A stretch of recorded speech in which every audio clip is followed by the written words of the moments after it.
दोस्तों नमस्कार। मैं ना सुनाचली कथा कहानी और उपन्यास के इस अंक के साथ पुनः हाजिर हूँ। दोस्तों इस समय हम लोग सुन रहे हैं उपन्यास कितने पाकिस्तान, जिसे लिखा है कमलेश्वर ने। दोस्तों अब तक मैं इस उपन्यास के 23 भागों का वाचन अपने वाचन के पिछले क्रम में कर चुका हूँ, जिसे आप मेरे चैनल कथा कहानी और उपन्यास पर सुन सकते हैं। अब लीजिए सुनिए उपन्यास कितने पाकिस्तान के 24वें भाग का वाचन मेरे अर्थात ना सुनांचली के स्वर में। वक्त हाफता लड़खड़ाता हुआ आया और आकर दिल्ली की जामा मस्जिद की सीढ़ियों का सहारा लेकर बैठ गया। एक भिश्ती मशक लिए गुजर रहा था। अदीब ने उसे पुकारा और वक्त को पानी पिलाने के लिए कहा। भिश्ती ने चांदी के कटोरे में पानी निकाला और उसे पकड़ा दिया। वक्त ने पानी पीकर राहत की सांस ली। अदीबे आलिया, वक्त ने गहरी सांस लेकर कुछ ठीक होते हुए कहा। वक्त के साथ एक बदवक्त भी होता है। बदवक्त की मार से मैं बहुत बार लहूलुहान हुआ हूं। यह सदी मेरी नहीं, उसी बदवक्त की है, क्योंकि हिंदुस्तान की मुगलिया सल्तनत बर्बाद होने के कगार पर है। हिंदुस्तान के ताज के लिए यहाँ साजिशों का दौर चल रहा है। अकबर और जहांगीर का दौर खत्म हो चुका है। शाहजहां बीमार है। दिल्ली से ही अदीब को दिखाई दिया। आगरा के किले की बारादरी में शाही पलंग पर बीमार शाहजहां लेटा हुआ है। जहां आरा उसके माथे पर हाथ फेर रही है। बादशाह बेगम, जी अब्बा हुजूर। समझ में नहीं आता इस सल्तनत की किस्मत में क्या लिखा हुआ है। गलती मेरी है बादशाह बेगम। मैंने अपने चारों बेटों को अच्छी और इल्मी तालीम नहीं दी। शायद इसीलिए चारों चार दिशाओं की तरह अलग अलग चल पड़े। दारा तौहीद की तलाश में उपनिषदों की ओर चल पड़ा। वजीर सादुल्ला खां की गिरफ्त में आकर औरंगजेब कट्टर और तासुबी मुसलमान बनता जा रहा है। सुना है सुजा सिया बनने की ओर झुकता जा रहा है, और वह नामुराद मुराद तो बस शराब और शबाब का गुलाम हो गया है। अदीब ने गौर से देखा। वक्त और सिकुड़ गया। फिर वह एक खूबसूरत सुनहले पंछी जैसे सोनहंस में बदल गया, जैसा पंछी कभी बाबर ने आगरा की गद्दी जीतने के बाद पहली बार देखा था। सोनंस हवा में उठती गिरती लहरों की तरह पंख चलाकर एक दिशा की ओर उड़ने लगा। उसके पंखों में कोई आवाज नहीं थी, लेकिन तरह तरह की रोशनियों के टुकड़े उसके बर्फ से सफेद पंखों को छूते हुए गुजरने लगे, और रोशनी के वे टुकड़े कागजों की तरह इधर उधर उड़ने लगे। देखते देखते वे कागज जैसे पूरे ब्रह्मांड में भर गए और फिर ग्रंथों की शक्ल में तब्दील होने लगे। बादशाह नामा, अमले सालेह, आलमगीर नामा, लतीफ उल अखबार, तारीख सुजाई, मुंतखाबुल लवाब, मरिसुल उमरा, दबिस्तान उल मजाहिब, ओसी मिरात उल खियाल, वकाते आलमगिरी, फैयाद उल कवानीन, माथिर आलमगिरी सामने आने लगे। मनुची और बर्नियर के वृत्तांतों के पन्ने फड़फड़ाने लगे। दस्तावेजों का एक महल सा बन गया। अदीब उस महल में घुसा तो देखता ही रह गया। दस्तावेजों की कितनी बड़ी दौलत है हिंदुस्तान के पास। दस्तावेजों का वह महल पके बेल की मदहोश कर देने वाली महक से भरा हुआ था। उसमें फारस की महक थी, तुर्की की भी, और खुरासान, फरगना, समरकंद, अदीजान, खुलिंद, बल्ख, बुखारा, गजनी, कंधार, काबुल, पेशावर, लाहौर और न जाने कितने शहरों, बासिंदों और मुल्कों की भी। वैदिक बौद्ध धर्म और इस्लाम की महक भी। हजारों लाखों सोचने वालों के भूत उस महल में मौजूद थे। और तभी रेगिस्तानों से बालू के सैकड़ों बगुले उठने लगे, और उन गर्म हवाओं के साथ साथ एकाएक सर्द हवाएं भी आने लगी, और हिंदू कुश, पामीर और शिवालिक की पहाड़ी श्रेणियों पर बर्फ पड़ने लगी। अंदीजान, खुरासान, समरकंद और पेशावर के मैदानों में ओले पड़ने लगे। तभी उधर लद्दाख, कश्मीर और तिब्बत में पतझड़ आया, और चिनार सुर्ख होकर झरने लगे। सफेदे निहंग हो गए, और चीड़ के जंगलों के नीचे बादामी सुइयों के कालीन बिछ गए। मौसम बड़ा अजीब था। तभी वक्त ने आवाज दी, ए अदीब, सारी सभ्यताएं, सारी किताबें तेरे सामने खुली पड़ी हैं। इन्हें पढ़ और दुनिया को सुकून का रास्ता दिखा। ऐ मेरे वक्त आलम, हर किताब कोई न कोई रास्ता दिखाती है, लेकिन हर दौर अपनी किताब लिखना चाहता है या लिखवाता है। इसलिए हर सच्ची किताब झूठी बन जाती है और हर झूठ सच बन जाता है। ऐसे में मैं क्या करूं? ऐसे में तू सिर्फ इस कायनात के आंसुओं का रंग दे, वही जो तूने मॉरिशस के दुसराक होटल के पानी में देखा था। जो अपने दौर के आंसुओं का रंग पहचान लेता है, वही अपने दौर के सही अर्थों को खोज सकता है।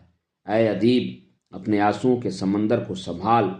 जिस दौर के आंसू सूख जाते हैं, उस दौर का अदीब मर जाता है। जिंदगी का तकाजा है, तू इस जरूरी सफर पर निकल जा। 17वीं सदी सामने खड़ी थी और तब अदीब ने आवाज लगाई, शहंशाह बाबर, औरंगजेब, सब अपने अपने सिंहासनों से हट जाएं, क्योंकि वक्त का प्रामाणिक पैमाना अपने तराजू पर सबको ठीक ठीक तौलना चाहता है। वक्त के हरकारे दौड़ने लगे, एलची और जासूस खबरें देने लगे। हुजूर, शहंशाह अकबर की सुलेहकुल नीति को जारी रखते हुए दारा सिकोह ने अपने बेटे सुलेमान सिकोह की शादी का पैगाम मिर्जा राजा जय सिंह की भांजी के लिए भेजा है। साथ ही उधर शहंशाह शाहजहां के दूसरे बेटे शुजा और तीसरे बेटे औरंगजेब के बीच एक गुप्त पारिवारिक संधि हो गई है। शुजा की बेटी गुरलू खबानू की सगाई औरंगजेब के बेटे सुल्तान मोहम्मद से हो गई है। हालांकि इसे गुप्त रखा गया है, लेकिन फिर भी यह खबर फैलती जा रही है। मिर्जा जय सिंह की भांजी का हाथ मांगकर दारा सिकोह ने अपनी उस भयानक गलतफहमी का प्रतिकार कर लिया है, जो कंधार की तीसरी घेराबंदी के दौरान उन दोनों के बीच हो गई थी, जिसे लेकर संबंध टूट जाने के कगार पर पहुंच गए थे। अर्दली ने टीप लगाई, देखा आपने, मुगलिया दौर में शादियां भी शतरंज की चालों की तरह चली जाती हैं। यही दारा और मिर्जा राजा जय सिंह के बीच हुआ है, और यही औरंगजेब के लड़के और शुजा की लड़की के बीच हुआ है। इतनी बड़ी सल्तनत को कायम रखना कोई मामूली बात नहीं है। तभी एक और दूत खबर लेकर आया, हुजूर, मेवाड़ के महाराणा ने चित्तौड़गढ़ की मरम्मत बड़े पैमाने पर शुरू कर दी है। इससे बहुत बड़ा बखेड़ा खड़ा हो सकता है। तीसरे दूत ने आकर खबर दी, हुजूर आला, इस वक्त शहंशाह आलम शाहजहां के दरबार में कुछ अहम फैसले लिए जा रहे हैं। मैं खुद देख कर आ रहा हूं। मेवाड़ का मसला उठते ही शहंशाह आलम ने अपने आला वजीर सादुल्ला की तरफ देखा। उसकी भौहों में गांठें पड़ गईं, लेकिन बहुत शाइस्तगी से उसने कहा, इस मरम्मत के पीछे के इरादों को जानना जरूरी है। राजपूतों, खासतौर से मेवाड़ के सिसोदियों पर भरोसा नहीं किया जा सकता। शाहजादा दारा ने सादुल्ला के तेवरों को भांपने की कोशिश की। हाँ, मुझे इस बात का एहसास है कि दारा ने क्या सोचा होगा। वक्त ने कहा, दारा जानता है कि सादुल्ला 5 वक्त का नमाजी है और कट्टर सुन्नी। उसके दिलो दिमाग में यह बात बहुत गहरे बैठी हुई है कि मुगलों ने हिंदुस्तान को फतह किया है, इसलिए शासक और शासित का भेद बनाए रखना बहुत जरूरी है। इस बात को लेकर दारा और सादुल्ला में कई बार नाचाकी भी हो चुकी है। मुझे याद है, भरे दरबार में कई बार सादुल्ला ने जोर देकर कहा था, हमें यह नहीं भूलना चाहिए कि हम तैमूरी खानदान के शहंशाह बाबर की तलवार के बल पर फरगना से हिंदुस्तान आए हैं। नहीं तो खुजिंद की शिकार गाहों में हम आज भी उजले हिरनों, पहाड़ी बकरों, 12 सिंहों, खरहा, तीतर वगैरह का शिकार खेल रहे होते और अंगूर, खुबानी और अनार के बागों में बैठे आस्कीना वही अपना कबायली सालन पका रहे होते। एक बार सादुल्ला ने यही बात फिर दोहराई थी तो दारा बर्दाश्त नहीं कर पाया था। उसने शहंशाह के सामने कहा था, मुअज्जिज वजीर आला, वह दौर और था। अब हिंदुस्तान की यह सरजमी हमारा मुल्क भी है और मादरे वतन भी। हम यहीं पैदा हुए हैं और यहीं दफन होंगे। सादुल्ला ने कोई जवाब नहीं दिया था, लेकिन सबके ऊपर यह जाहिर हो गया था कि मुगलिया साम्राज्य की नीतियों को लेकर वजीर आजम और युवराज के बीच बुनियादी मतभेद हैं। एलची ने बताया, लेकिन हुजूर, इस बार आला वजीर ने एक अहम पुराने दस्तावेज का हवाला दिया है। वह यह भी बोले हैं कि हमें यह नहीं भूलना चाहिए कि शहंशाह जहांगीर और मेवाड़ के महाराणा अमर सिंह के बीच संधि की वह प्रतिज्ञा मौजूद है, जिसमें कहा गया है कि चित्तौड़ के किले का विस्तार नहीं किया जाएगा और उसे शाही इजाजत के बिना दुर्भेद्य बनाने का कोई काम हाथ में नहीं लिया जाएगा। तभी एक और दूत आ पहुंचा। उसने खबर दी, ताजा तरीन हालात यह है कि शहंशाह की इजाजत लेकर आला वजीर ने अब्दुल बेग को मेवाड़ के महाराणा के पास किसी खास मकसद से रवाना कर दिया है। इस फरमान के साथ कि दक्षिण के सूबेदार शहजादा औरंगजेब की सेवा में वह सैनिकों का एक खास दस्ता फौरन रवाना कर दे। हुजूर, असल में अब्दुल बेग का काम यह है कि वह राणा की शक्ति में इजाफे और किले में मरम्मत के नाम पर हो रही तामीर और विस्तार का पता गुप्त रूप से लगा लें। अब्दुल बेग ने लौटते ही तफसील से अपनी रपट पेश की और उसकी बीना पर यह स्थापित करके कि चित्तौड़ के महाराणा के इरादे नेक नहीं है, वजीर सादुल्ला 30,000 सैनिकों की फौज लेकर मेवाड़ की ओर बढ़ गया। वह महाराणा को युद्ध के लिए विवश करना चाहता है। आखिर दारा को दखल देना पड़ा। मेवाड़ के महाराणा का साथ देकर उसने शाहजहां से फरमान जारी करवाया कि मेवाड़ पर आक्रमण न किया जाए। सादुल्ला ने इस हस्तक्षेप का विरोध किया है। वह शाही फरमान की अवज्ञा नहीं कर सकता, लेकिन मौके का फायदा उठाते हुए महाराणा को सबक सिखाने की नीयत से उसने कुछ सख्त शर्तें लगाकर मेवाड़ राज्य के कुछ इलाकों को अपने समर्थकों के लिए आजाद करवा लिया है। यह भी तय करवा लिया है कि महाराणा का ज्येष्ठ पुत्र भविष्य में शाही दरबार के संरक्षण में रहेगा। दारा ने महाराणा को संपूर्ण बर्बादी और पराजय के ज्यादा बड़े अपमान से बचा लिया, लेकिन महाराणा ने इस उपकार को भी अपमान के रूप में लिया और वह दारा का साथ छोड़कर औरंगजेब का दोस्त बन गया है। यही सादुल्ला चाहता था। सादुल्ला के सामने आगे आने वाले उत्तराधिकार युद्ध की बिसात बिछी है। वह बहुत सूझबूझ और कायदे से अपने मोहरे विसात पर बैठा रहा है। वह दारा की वतन परस्ती और कौमी इस्तिहाद का समर्थक नहीं है। अपने सर्वाधिक सम्मानित मित्र वजीर सादुल्ला और अपने सर्वाधिक प्रिय पुत्र युवराज दारा के बीच चलती स्पर्धा से शाहजहां उसी तरह दुखी था जैसे अकबर अपने सलीम और अबुल फजल की शत्रुता को लेकर था। दारा को सादुल्ला की ताकत से भी उतनी ही घृणा थी जितनी कि उसके कट्टर सुन्नी होने से। साथ ही वह आला वजीर सादुल्ला और औरंगजेब के गहरे संबंधों को भी मंजूर नहीं कर पाता था। औरंगजेब खुद को सादुल्ला का शागिर्द मानता और मंजूर करता है। सादुल्ला और दारा के बीच लगातार नोक-झोंक चलती रहती है। दरबार में हाजिर शहजादों के वकील और दूत यह खबरें अपने अपने मालिक शहजादों शुजा, मुराद और औरंगजेब को पहुंचाते रहते हैं।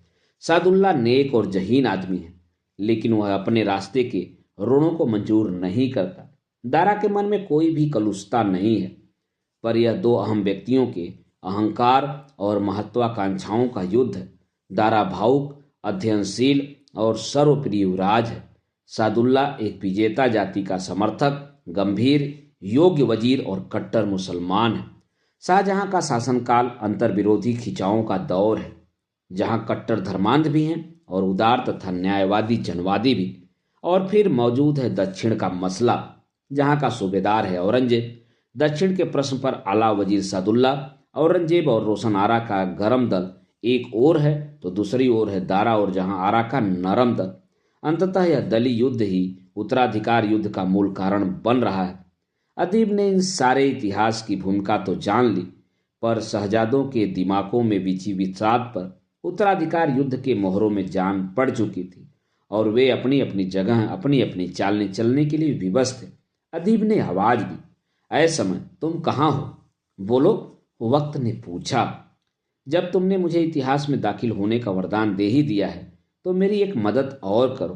क्या? यही कि इतिहास के नीचे जो इतिहास दबा है, उस इतिहास की धमनियों में बहते हुए रक्त की रवानी को, घटनाओं के पीछे घटित होती दिमागी साजिशों, आकांक्षाओं और महत्वाकांक्षाओं के सैलाबों को मैं देखना चाहता हूँ।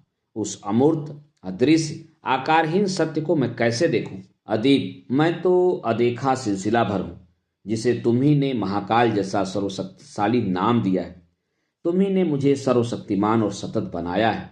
फिर तुम्ही ने अपनी सुविधा के लिए युगों, संवत्सरों, सदियों, दशकों, पहरों और पलों में बांटा है। और वह इतिहास जिसके भीतर तुमने इतिहासकार बनकर प्रवेश किया है, वह भी तो मेरे उन्हीं तमाम कालखंडों का एक टुकड़ा है। उसे देख सकना या उसमें निहित सत्य को स्पष्ट कर सकना तुम्हारे लिए तो कतई कठिन नहीं है। समय बोला। अब अदीब को खुद पर ही भरोसा करना था, इसलिए अदीब ने गोलकुंडा के अजय दुर्ग को आवाज दी और गोलकुंडा का वह किला हाजिर हुआ। तुम्हारे खिलाफ साजिशें क्या हैं? अदीब ने पूछा। साजिशें तो बहुत हैं। एक साजिश तो इसी के खिलाफ है कि हम अपने सुल्तान अब्दुल्ला कुतुब शाह के अधीन शिया हैं, हम सुन्नी नहीं हैं। दूसरा यह है कि हिंदुस्तान में शाहजहां के चारों पुत्रों के बीच उत्तराधिकार युद्ध शुरू हो चुका है। इसलिए औरंगजेब सुन्नी होने के नाम पर गोलकुंडा और बीजापुर की शिया रियासतों को जीतकर उनकी 3 लाख फौज को अपने अधीन करना चाहता है। औरंगजेब इतना जहीन नहीं है जितना उसे समझा जाता है। यह साजिश है उसकी बहन रोशन आरा की, ताकि उत्तराधिकार युद्ध में औरंगजेब अपनी सैनिक सर्वोच्चता और शक्ति का प्रदर्शन कर सके, और इसमें साथ दे रहा है शहंशाह का आला वजीर सादुल्ला। इसीलिए औरंगजेब ने हमारे किले पर 6 महीने से घेरा डाले हुए है और हमारी रियाया और फौज की रसद के रास्ते बंद कर दिए गए हैं। गोलकुंडा का किला बोल रहा था, हमें तो यही मालूम है कि मुगल शहंशाह शाहजहां ने औरंगजेब को महज इतना हुक्म दिया है कि वह सिर्फ अपनी शक्ति का प्रदर्शन करे, ताकि गोलकुंडा से मीर जुमला के परिवार को मुक्ति प्राप्त हो जाए। इस हमले के लिए यह लंगड़ा तर्क निकाला गया है कि मीर जुमला गोलकुंडा के नहीं, शाही दरबार के नौकर हैं। यही बहाना बनाकर औरंगजेब हमारे कुली कुतुब शाह को मारकर हमारी रियासत पर कब्जा करना चाहता है, और यही उसने बीजापुर रियासत के साथ किया। इसमें शहंशाह शाहजहां की चालाक बेटी रोशन आरा और उनका वजीर आलम सादुल्ला औरंगजेब का भरपूर साथ दे रहा है, क्योंकि सादुल्ला शियाओं और ईरानी सूफियों को इस्लाम के खिलाफ मानता है। असल में औरंगजेब की नज़र गोलकुंडा बीजापुर पर नहीं, मुगलिया सल्तनत के तख्ते ताउस पर है। वह हम दोनों रियासतों को हराकर हमारी फौजें अपनी अगली लड़ाई के लिए हासिल करना चाहता है। तभी एक जलजला सा उठा, तलवार से ज्यादा खतरनाक और चमकदार कलम आसमान का सीना चीर कर निकली। बादलों में छिपी बिजलियां तड़क कर टकराईं और आसमान के सीने से बिजलियों की धज्जियां कट कट कर गिरने लगी। अदीब ने तलवार से ज्यादा कारगर उस कलम को देखा और दरियाफ्त किया कि यह किसकी कलम है। अर्दली ने अदब से कहा, हुजूर, यह आला दानिश्वर शिबली नोमानी की कलम है और वह पहले ही आपके सामने हाजिर है। अदीब ने शाइस्तगी से कहा, शिबली नोमानी साहब, आपको वक्त की इस तहरीर में कुछ और इजाफा करना है? हाँ अदीब, अब तक जो कुछ सोचा और कहा गया वह गलत है, सरासर गलत है। शिबली नोमानी ने दलील दी, असल में यह दारा की साजिश है। उसने शहंशाह को भड़काकर यह शाही फरमान भिजवाया है कि औरंगजेब गोलकुंडा का घेरा उठा ले। औरंगजेब ने बीजापुर को घेर लिया है और 6 महीने के घेरे के बाद जब यह करीब करीब साफ और तय हो गया कि बीजापुर के अली आदिल शाह को परास्त करके औरंगजेब अपनी जीत का झंडा गाड़ देगा, तभी दारा की साजिशों के तहत शहंशाह ने अपने फरमान को उलटकर यह हुक्म भेजा कि औरंगजेब के साथ गोलकुंडा और बीजापुर में युद्धरत महावत खां और छत्रसाल हाड़ा सहित उनकी फौजों को फौरन वापस आगरा भेज दिया जाए। यह फरमान देखते ही औरंगजेब सख्ते में आ गया कि आखिर यह कैसा फैसला है। लेकिन शहंशाह शाहजहां चूंकि दारा के हाथ की कठपुतली बन चुका है और दारा चाहता है कि उत्तराधिकार युद्ध के लिए उसका भाई ताकतवर न बनने पाए, यही वजह है कि औरंगजेब को बिना बताए शहंशाह शाहजहां की तरफ से बीजापुर के अधिपति अली आदिल शाह की पेशकश पर दारा के जरिए संधि कर ली गई। यह औरंगजेब के खिलाफ दारा का घटिया षड्यंत्र है। नहीं, और इस नहीं के साथ एक और जलजला आया। इतिहासकार कानूनगो भी अपनी तेजस्वी कलम चलाता हुआ तीखा, यह इल्जाम गलत है। औरंगजेब खुद दक्षिण में अपनी ताकत को मुहैया करना चाहता था, इसलिए घेरे से त्रस्त और परेशान गोलकुंडा के सुल्तान के सामने उसने खुद संधि का यह प्रस्ताव रखा था कि तुम अपनी माँ को हमारे पास बंधक रख दो और अपनी लड़की की शादी तुम मेरे बेटे से कर दो, और यह अहदनामा लिखो कि उससे पैदा होने वाली संतान ही गोलकुंडा की गद्दी की वारिस होगी। इतिहासकार कानूनगो चीखा, अदीबे आलिया, इस अहदनामे और इसकी शर्तों की कोई जानकारी औरंगजेब ने शहंशाह शाहजहां को नहीं दी। यह एक साजिश थी जो औरंगजेब ने की थी, क्योंकि यह दक्षिण में अपने राज्य और हुकूमत की पक्की नींव तैयार करना चाहता था। अपनी साजिशों को सही साबित करने के लिए वह सारे इल्जाम दारा सिकोह पर लगाता रहा, क्योंकि वह जानता था कि उत्तराधिकार युद्ध में उसकी अंतिम लड़ाई दारा सिकोह से ही होने वाली है। इसी के साथ असल बात यह थी अदीबे आलिया कि शाहजहां औरंगजेब से परेशान था। उसमें उसे अपनी ही पापी आत्मा की परछाई दिखाई देती थी। शाहजहां ने खुद अपने पिता जहांगीर के खिलाफ विद्रोह किया था और अपने बड़े भाई की हत्या की थी। उसे लगता था कि औरंगजेब कहीं उसी इतिहास को फिर न दोहरा दे। वह औरंगजेब को लेकर बेचैन और चिंताग्रस्त रहता था। दक्षिण में अपनी सूबेदारी को पुख्ता करके गोलकुंडा और बीजापुर की विशाल सेनाओं के बल पर दिल्ली के राज सिंहासन पर वह अधिकार करने के सपने को कहीं अमली जामा न पहना दे। इस संभावना को जड़ से मिटा देने की खातिर ही शाहजहां ने सोचा था कि दक्षिण की सूबेदारी शुजा को सौंप दी जाए। इस संबंध में शाहजहां ने अपने इरादे का खुलासा करते हुए शुजा को एक खत भी लिखा था। लेकिन अदीब आलिया, शाहजहां अपने इस फैसले को लागू नहीं कर पाया, क्योंकि 6 सितंबर 1957 से वह बीमार पड़ गया। उस समय दारा शिकोह की उम्र 42 साल थी और शाहजहां की बीमारी के साथ ही यह उत्तराधिकार युद्ध शुरू हो गया। तभी एक बुजुर्ग आलिम खड़े हुए और इजाजत मांग कर बोलने लगे, हुजूर, वह जमाना दूसरा था।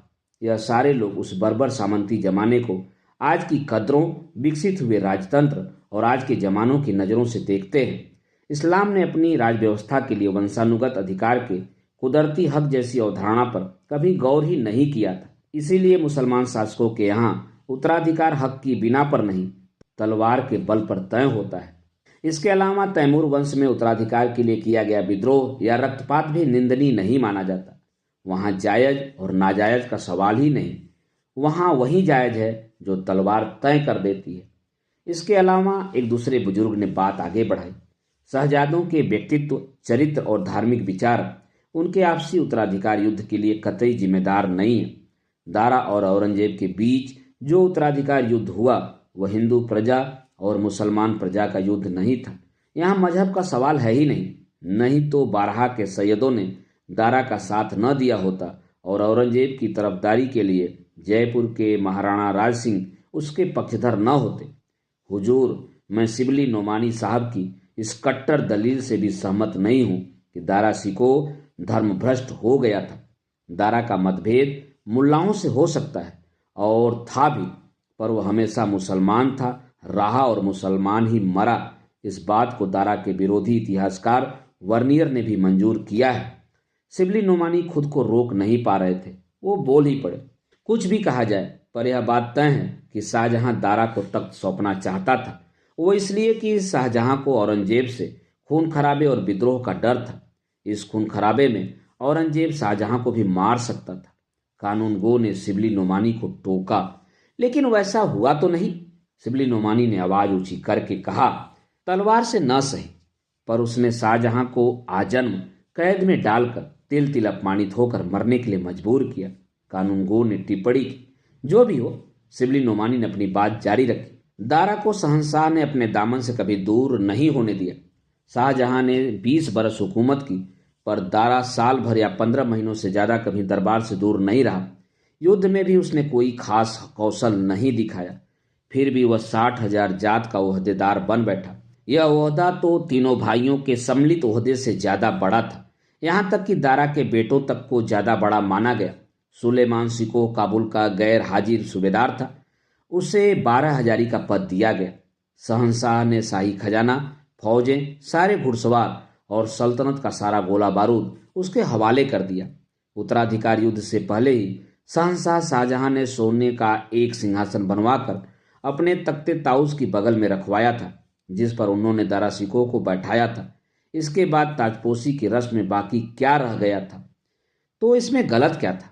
क्योंकि दारा शहंशाह का सबसे बड़ा बेटा था और मुगलिया सल्तनत को अब तक हिंदुस्तान की सरजमी पर शासन करते करीब 110 साल हो चुके थे और उत्तराधिकार की भारतीय परंपरा से शाहजहां अच्छी तरह परिचित हो चुका था।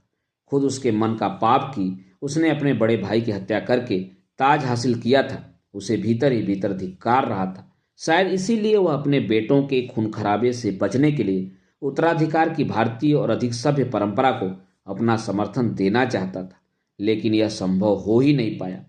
कानून गो ने अपनी जीरह पेश की। अदीब ने अपने अर्दली की तरफ देखा। वह बैठा बैठा सब नोट कर रहा था। यह तुम क्या कर रहे हो? अदीब ने उससे पूछा। मैं गणेश की तरह इस महाभारत को नोट करता जा रहा हूं, ताकि हुजूर इस इतिहास को लिख सकें। हुजूर आलिया, गलत इतिहास न लिखा जाए। यह आवाज शिबली नोमानी की थी। तो क्या आपकी इतिहास दृष्टि, जिरह और तर्कों को अंतिम मान लिया जाए? अदीब ने सवाल किया। तो मानना ही पड़ेगा, क्योंकि शहंशाह शाहजहां भारत परस्त नहीं, इस्लाम परस्त था। वह सच्चा मुसलमान था। शिबली नोमानी अभी कह ही रहे थे कि एक बूढ़े आलिम ने तंज किया, शायद इसीलिए वह इस्लाम परस्त औरंगजेब से भारत परस्त दारा सिकोह को ज्यादा चाहता था। क्यों? यह कोई दलील नहीं है, शिबली ने कहा। है, अदीब बोला। शिबली नोमानी साहब, हमें आपके लिखे पन्नों से ही मालूम हुआ है कि आपकी नज़र में शाहजहां औरंगजेब से ज्यादा हिंदू विरोधी था। उसने औरंगजेब से ज्यादा हिंदू मंदिरों को गिरवाया था, उन्हें बहुत ज्यादा सताया था। वह औरंगजेब से ज्यादा बड़ा कट्टर मुसलमान था। जी, यही सच्चाई है। तो फिर उसने हिंदू विरोधी अपने कट्टर सुन्नी बेटे औरंगजेब का साथ न देकर हिंदू परस्त दारा का साथ क्यों दिया? इसके बारे में मैं कुछ नहीं बता सकता, शिबली नोमानी ने कहा। लेकिन मैं बता सकता हूं, खून की स्याही से तलवारों ने जो इतिहास धरती की छाती पर लिखा है, वही निर्णायक इतिहास नहीं है। यह तो वह इतिहास है जो पेशेवर इतिहासकार लिख सकते थे या उनसे लिखवाया गया। इन इतिहासों के अलावा इतिहास के उन्हीं नायकों के मन, इरादों, पश्चातापों का एक ज्यादा बड़ा इतिहास होता है जो पेशेवर इतिहासकार नहीं लिख सकते। इसीलिए बाबर का बाबरनामा इतिहास की ज्यादा सही और सच्ची पुस्तक है। बाबर ने भारतीय हिंदू का मनोबल तोड़ने के लिए चाहे जितनी ज्यादतियां की हों, लेकिन वह भारत से लौटकर फरगना नहीं जा सका। इसलिए वह आगरा में दफन हुआ था। यह बात दूसरी है कि बाद में उसे इस्लाम की गाजी होने का दर्जा देकर आगरा की कब्र से उसकी बेपनाह और दीमक लगी हड्डियों को निकाला गया और काबुल में दफनाया गया। लेकिन काबुल भी उसकी जन्मभूमि या वतन नहीं था। अर्दली ने बयान नोट किया। मैं मानता हूं बाबर आक्रांता था, लेकिन उसके पश्चाताप को कभी समझा ही नहीं गया, अदीब ने कहा। सोचिए जरा, उससे हजारों वर्ष पहले उड़ीसा का कलिंग राज्य भी स्वायत्त प्रदेश नहीं, अपने राजा के अधीन स्वतंत्र देश था। अशोक ने कलिंग पर जब आक्रमण किया तो वह भी आक्रांता था। युद्ध में इतना खून बहा कि दया नदी का पानी लाल हो गया था। अपनी इस बर्बरता का पश्चाताप जब अशोक ने पंचशील और अहिंसा के सिद्धांतों को देकर किया था। यदि अशोक का पश्चाताप भारतीय था, तो भारत को अपना देश मान लेने वाले मुगलों के पश्चाताप के क्षणों को हम अभारतीय क्यों कहना चाहते हैं? वे अरबी, तुर्की, तातारी या अफगानी पश्चाताप के क्षण नहीं, वे भारतीय भूमि पर उदित हुए उनके गहन पश्चाताप के क्षण थे। अकबर उस भारतीय पश्चाताप का सबसे ज्वलंत उदाहरण है। लेकिन अंध स्वार्थी शहंशाह कभी धर्म, कभी नस्ल, कभी आकस्मिक विजय से प्राप्त शौर्य के बहाने अपनी विजय गाथाओं की महिमा में अपनी मानवीय आत्मा के त्रास को अलिखित छोड़ गए हैं। हमें अलिखित त्रास के उस इतिहास को दोबारा लिखना है। मध्यकालीन आक्रामकों के इस मानसिक पश्चाताप के पक्ष को भारतीय परंपराओं और संदर्भों में दोबारा रूपायित करना है। दोस्तों, मुझे लगता है कि बाबर और हुमायूं के पश्चाताप और शोक का मूर्तिमान रूप था अकबर, और जहांगीर तथा शाहजहां के पश्चाताप का नतीजा था दारा सिकोह। लेकिन मुश्किल यह है कि राजतंत्र की कोई धर्म संस्था, कोई मजहबी तहरीक किसी शोक और पश्चाताप को मंजूर नहीं करती, क्योंकि धर्म या मजहब जिंदगी की सच्चाइयों से हमेशा सदियों पिछड़ा रहता है, और यही तमाम बेबुनियाद पाकिस्तानों की बुनियाद बनता है। हजरत शिबली नोमानी जैसे लोग ही इन गैर कुदरती पाकिस्तानों की बुनियाद डालते हैं। मिस्र, ट्यूनिसिया, तुर्की, अल्जीरिया, सोमालिया, लेबनान और इराक में क्या हो रहा है? वहाँ तो मुसलमान ही मुसलमान से लड़ रहा है। तो शिबली नोमानी साहब, यह लड़ाई धर्म की नहीं, धर्म और धर्मांधता की है। इस्लाम जैसा धर्म ही खुद अपनी धर्मांधता से लड़ रहा है, और शायद दुनिया के हर धर्म को अपनी धर्मांधता से लड़ना और उसे जीतना पड़ेगा। आप अपने धर्मांधतावादी तर्कों से पाकिस्तानों में से और पाकिस्तान बनाएंगे, पर धर्मवादी दुनिया अपने धार्मिक विश्वासों को जीवित रखते हुए एक मनुष्यवादी धर्म के संविधान की परिकल्पना करेगी। यह किसी एक धर्म की दुनिया नहीं होगी, यह बहुधर्मी लोगों की एक धार्मिक दुनिया होगी, अपने अपने धर्म की धर्मांधता से लड़ते रहने वाले धर्मपरस्त लोगों की दुनिया। आप तो भाषण देने लगते हैं। अपनी कलम रखकर अर्दली ने अदीब से कहा, हम इतिहास लिख रहे थे, आपने फलसफाना बातें शुरू कर दी। वक्त ने आपको इतिहासकार बनने का मौका दिया है, तो आप इतिहास को देखिए। अर्दली ने पेशकश की। तभी मौका पाकर शिबली नोमानी ने इतिहास का बखान करना शुरू कर दिया। देखिए हुजूर आलिया, औरंगजेब और दारा सिकोह में बचपन से ही मनमुटाव मौजूद था। यह 18 मई 1633 की घटना है। आगरागढ़ के नीचे जमुना के रेतीले मैदान पर दो हाथी सुधाकर और सूरत सुंदर लड़ाने के लिए उतारे गए। यह एक शाही सगल था। शहंशाह और सभी शहजादे मौजूद थे। क्रोधोन्मत्त सुधाकर हाथी ने सूरत सुंदर हाथी को पछाड़ देने के बाद सामने घोड़े पर सवार औरंगजेब पर हमला कर दिया। घोड़ा गिर गया, लेकिन 15 साल का शहजादा औरंगजेब उस हाथी की चपेट से बच निकला। उस क्रोधोन्मत्त हाथी पर तब हमला करके सूजा मिर्जा राजा जय सिंह और औरंगजेब ने मार डाला। दारा सिकोह भी वही था, पर उसने अपने भाई औरंगजेब को बचाने की कोई पहल नहीं की। शिबली नुमानी बोले तो कानूनगो ने दूसरा पक्ष रखा। वह इसलिए मुमकिन नहीं था क्योंकि दारा उस हाथी के पिछवाड़े था। हमलावर हाथी पर वह कोई कारगर हमला कर सकने की हालत में नहीं था। तभी दूसरे आलिम ने कहा, लेकिन अपनी जिंदगी और मौत का सवाल उठाते हुए तब औरंगजेब ने शहंशाह से कहा था, अगर मैं हाथी के हमले में मारा जाता तो वह कोई लज्जा की बात नहीं होती, क्योंकि वह तो एक क्रोधोन्मत्त जंगली जानवर था। लेकिन लज्जा की बात तो मेरे भाइयों के आचरण और किरदार में थी। शिबली नुमानी साहब, ये अल्फाज बिल्कुल वही हैं जो औरंगजेब के सरपरस्त इतिहासकार हमीउद्दीन खां ने लिखे हैं। इस कथन में औरंगजेब की चतुराई और कथन का दंश स्पष्ट है, क्योंकि अपने भाइयों को लेकर बहुवचन का उपयोग करते हुए उसका इशारा केवल दारा के प्रति था। लेकिन खुद इसी घटना को लिखते हुए औरंगजेब के सरकारी इतिहासकार ने लिखा है कि दारा इच्छा होते हुए भी औरंगजेब की मदद नहीं कर सकता था, क्योंकि वह दूसरी तरफ था और कुछ ही पलों में यह प्रकरण समाप्त हो गया। इसके अलावा एक अत्यंत महत्वपूर्ण घटना और है जनाब। दारा ने आगरा में अपने नए महल का निर्माण करवाया था। वह मौसम गर्मियों का था। दारा ने शहंशाह और अपने तीनों भाइयों को बहुत आदर और प्यार से अपने महल के ग्रीष्म कक्ष में आमंत्रित किया था।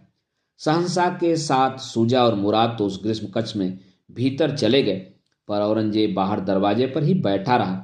उसके इस विचित्र आचरण के कारण शाहजहां ने उससे बहुत पूछताछ की, परंतु उसने कोई उत्तर नहीं दिया। इस बात को लेकर 7 महीनों तक औरंगजेब का दरबार में आना बंद कर दिया गया। तब औरंगजेब ने अपनी बहन रोशन आरा को बताया था कि चूंकि उस ग्रीष्म कक्ष में केवल एक ही दरवाजा था, इसलिए उसे यह शंका हुई कि कहीं दारा शहंशाह के साथ साथ उसकी तथा उसके भाइयों की हत्या न कर दे। इसलिए वह भीतर नहीं गया, क्योंकि तब सबकी हत्या करके दारा के लिए राजगद्दी हासिल करने का रास्ता साफ हो जाता। इसलिए मैं उस इकलौते दरवाजे पर संतरी बनकर बैठ गया था। यह घटना और इसका विवरण औरंगजेब के राजाश्रय प्राप्त इतिहासकार हमीउद्दीन खां ने औरंगजेब के सरकारी इतिहास में खुद दर्ज किया है।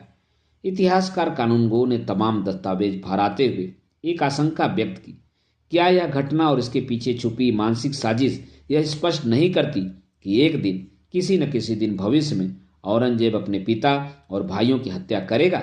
नहीं तो औरंगजेब दारा के मंसूबों को तोड़ने के बहाने अपनी भीतरी आशंकाओं को यह स्वरूप न देता। औरंगजेब शुरू से ही उत्तराधिकार युद्ध के लिए तैयार था और उसी के मुताबिक वह अपनी सारी तैयारियां कर रहा था। उसने उत्तराधिकार युद्ध के लिए दारा सिकोह को अपना निशाना बना रखा था, क्योंकि दारा ही उसका कांटा था। सूजा और मुराद को अपनी कूटनीति से संभाल सकता था, इसका उसे विश्वास था। तभी तो उसने पाक कुरान की कसम खाकर गुजरात के सूबेदार अपने छोटे भाई मुराद को यह आश्वासन दिया था कि वह उसे हिंदुस्तान का शहंशाह बना देने के बाद खुद हज पर चला जाएगा और अपनी बाकी जिंदगी मक्का मदीना में एक हाजी और दरवेश की तरह बिताएगा। उत्तराधिकार युद्ध में औरंगजेब ने हिंदू विद्वेष की तलवार को ही सबसे कारगर समझा। तभी तो उसने वजीरे आजम सादुल्ला खां को लिखा था कि बिहार के छबीला नामक ब्राह्मण ने रसूल के विरुद्ध कुछ अनुचित बात कही है, अतः उसे प्राण दंड देकर नरक में भेज दिया जाए, ताकि मुसलमानों के प्रति न्याय हो और हिंदुओं की धर्म विरोधी साजिशों के लिए उन्हें सजा दी जा सके। उनकी बेजा चीख पुकारों की कोई सुनवाई न की जाए। कानून गो बोल ही रहे थे कि अदीब ने टोका, देखिए, मैं इस उत्तराधिकार युद्ध का इतिहास जानना चाहता हूं। और तब थका हुआ वक्त सामने हाजिर हुआ। मैं बताता हूं तुम्हें उस खूनी उत्तराधिकार युद्ध की सच्ची दास्तान, जिसका साक्षी सिर्फ मैं हूं या इस भारतवर्ष की नदियां और भूगोल। अदीब की अदालत में उत्सुकता भरा सन्नाटा छा गया। इतना उदास और गमगीन होने की जरूरत नहीं है अदीब। वक्त ने कहा, मैं बताता हूं। सच्चाई यह है कि हिंदुओं में औरंगजेब के उतने विरोधी नहीं थे जितने कि कट्टर मुसलमानों में दारा के विरोधी मौजूद थे, क्योंकि इस दौर में मजहब को सब मानते थे पर मजहब की बात कोई नहीं मानता था। जाओ, अब तुम्हें उस दौर में जाना होगा जो खून से नहाने की तैयारी कर रहा है। दोस्तों, अभी आप सुन रहे थे उपन्यास कितने पाकिस्तान के 24वें भाग का वाचन मेरे अर्थात नास्वरांचली के स्वर में। दोस्तों, इस उपन्यास के आगे के भागों का वाचन आप मेरे वाचन के अगले क्रम में सुन सकते हैं। तो जुड़े रहिए और सुनते रहिए कितने पाकिस्तान मेरे साथ। धन्यवाद। नमस्कार।